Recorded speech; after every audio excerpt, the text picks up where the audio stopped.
Hey y'all, welcome back, or welcome if you are new. My name is Sammy and welcome to a very special fall foodie collab. This collab is hosted by Courtney over at Mama Makes It Happen. I will have her channel and the playlist for this collab linked in my description box below. But basically this collab is just making your favorite family meals with a fall theme. So anything that you or your family requests during fall time, that's what's in, or that's what's going to be in this collab. But I have made two dishes, and one of them is my famous Crockpot, famous to us, that is.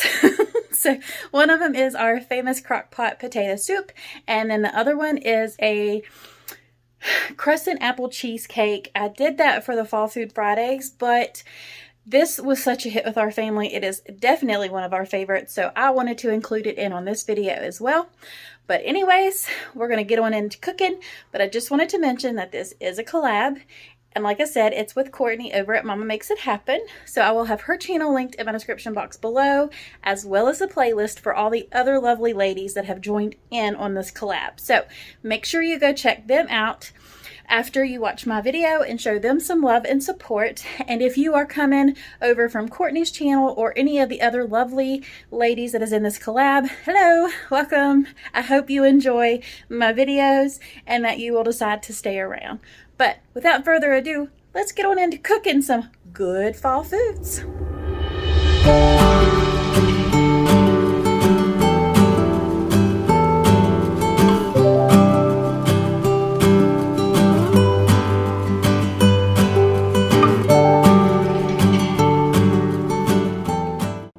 Alright y'all, here is a recipe for easy potato soup.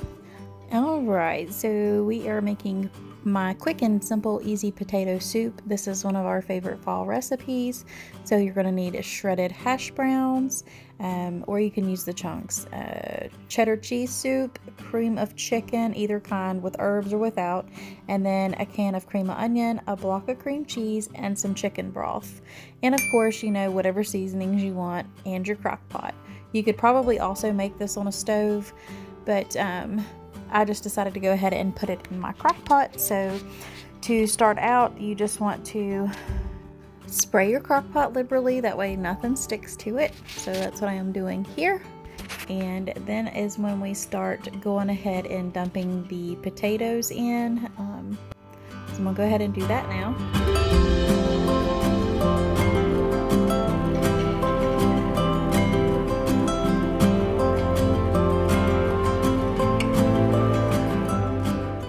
Okay, so now off here to the side in my little bowl, I have my mesh strainer, and then I'm going to take the cream of chicken soup only and strain that out where I can get the chunks of chicken out, because I don't particularly care to have the chunks of chicken in my potato soup, but I like the cream of chicken flavor.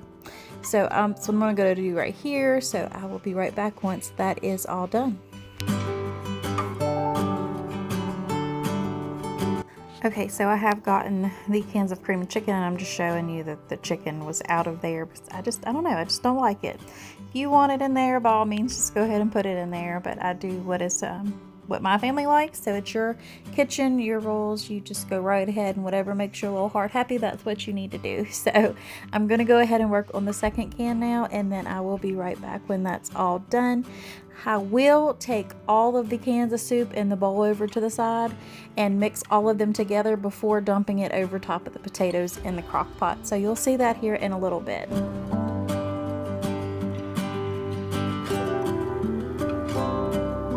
Alright, so I have all of my soups mixed together in the bowl, so I'm just going to go ahead and dump that on over top of my potatoes.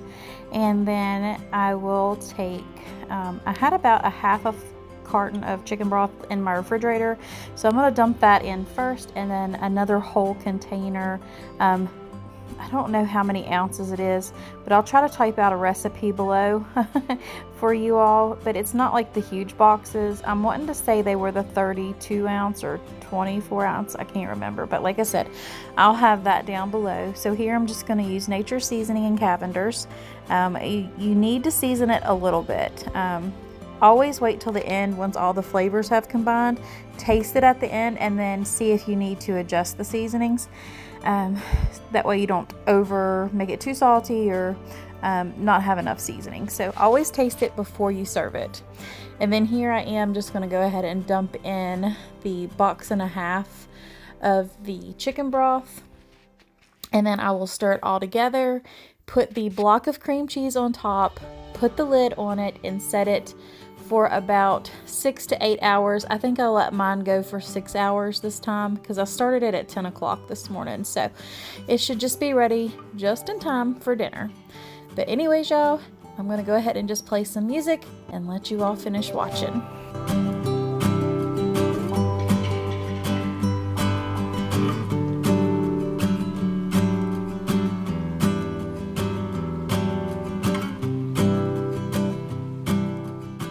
Alright, so we have the cream cheese added, and now I just put the lid on it and turn it on to low. And like I said previously, I'm going to go ahead and do this one for 6 hours. And then I will bring you back when it's ready to be put in a bowl and put all those yummy toppings on it.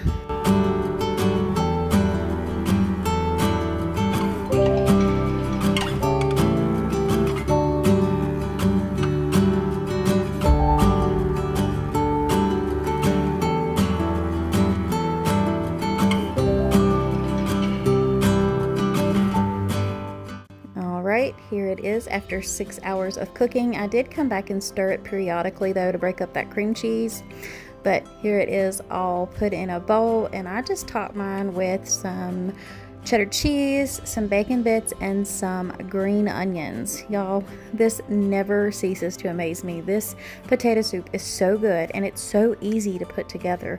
You wouldn't think that all that combined would make good meal, but it sure does. So I really hope you give this potato soup a try. I know it's one of my family favorites.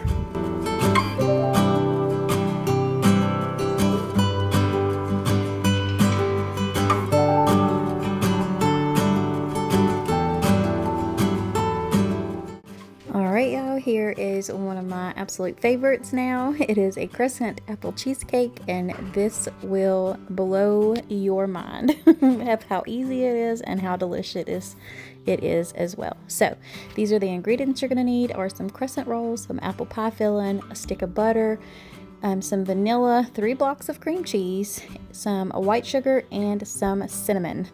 And let's get to making this, y'all.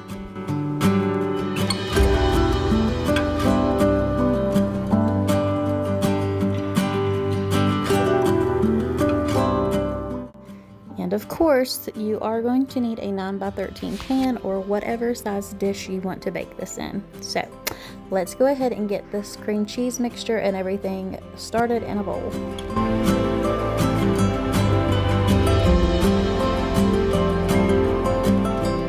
Alright, so I have my glass mixing bowl, and I'm going to take all 3 blocks of cream cheese, and I'm going to go ahead and heat that up in the microwave to where it's a little bit more mixable per se. So once I do that, I believe I mix in the vanilla with that and the sugar, and I cream it all together.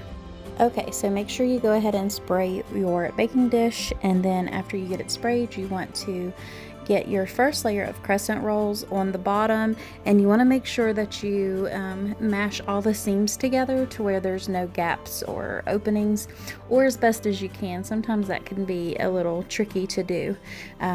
I feel that crescent roll, like the dough, like the sheets of crescent roll dough, let me get it out here, would work better for this dessert, because you wouldn't have to worry about pushing all those seams together to make sure that, you know, nothing would come out of it. So I think the crescent roll sheets would do much better for this specific dessert, but the regular crescent dough is what I had in the fridge, so that's what I used. You know, you have to make do with what you have sometimes. So no need in going to go and spending a lot of extra money when you already have it in your fridge, and you just make it work.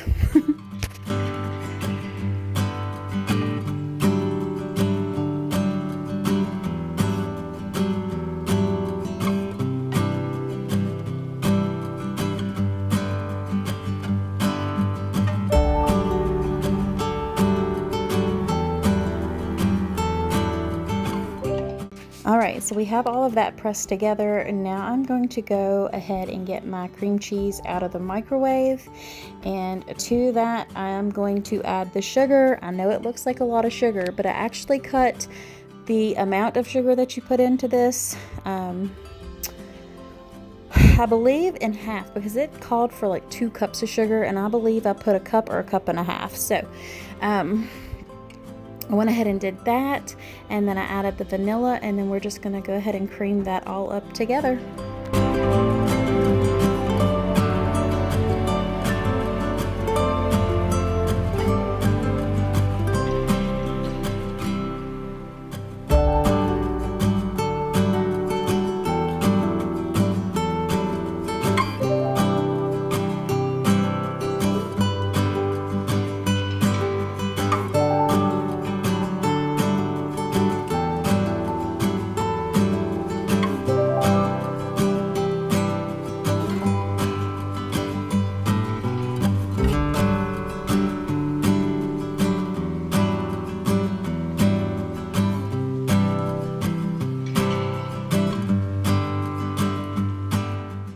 Okay, so now that we have this mixture all creamed together, we're going to go ahead and put it on top of the unbaked crescent rolls and spread it out as evenly as possible.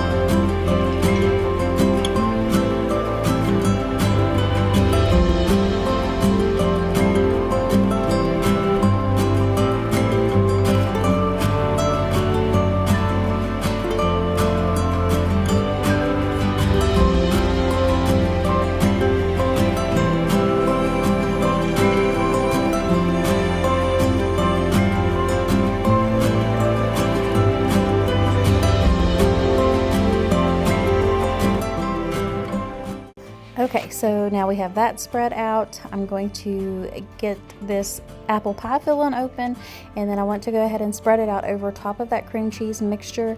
I did space it out a little bit from the can, that way it wouldn't, you know, mix all together. And y'all, I'm not kidding you. This can must have been full of bad apples, because I had to pick out several of them. It had like bad spots like you see right there, and then there was a couple more. We don't like bad apples over here. So anyways, after I picked all that out, I just went ahead and spread them out as evenly as possible. And then once you do all of that, that is when you want to take your second layer of crescent roll dough and put it over the top. Now this is where it gets a little bit more tricky, because you have to pinch the seams together, you know, to where it's all mashed together, to where it's not open. Y'all, I promise you, I did the absolute best that I could, but it was almost near impossible. I'm showing you another bad apple right there. But anyways, it was almost impossible to get that stuff to stick together, because you had the apples fighting with it and everything else, but it was what it was, or it is what it is, and I did my best. But anyways, so once you get the apples spread out, you put the layer of crescent on top of that, pinch the seams together. Then you pour that stick of butter over top of it. I know, it's a whole stick, but it's okay. Trust me, you need it for this dessert. But you pour the whole stick of melted butter over top, and then you also top that with cinnamon and sugar. And y'all, I love cinnamon, so I put a little bit extra cinnamon after, which you'll see here a little bit. So anyways,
Okay, so once you have everything put on the top of it, you put it in a 350-degree oven for about 25 to 35 minutes, just depending. So once it's nice and golden brown, I went ahead and took that out, and y'all, my house smelled so good after this, and this was absolutely delicious.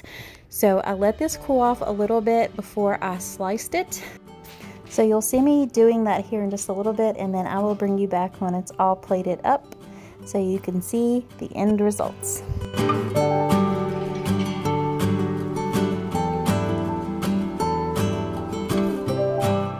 Alright y'all, I'm going to go ahead and plate this on up, and to serve mine I just topped it with a little bit of homemade whipped cream, and yes, I sprinkled more cinnamon on top, but that's okay.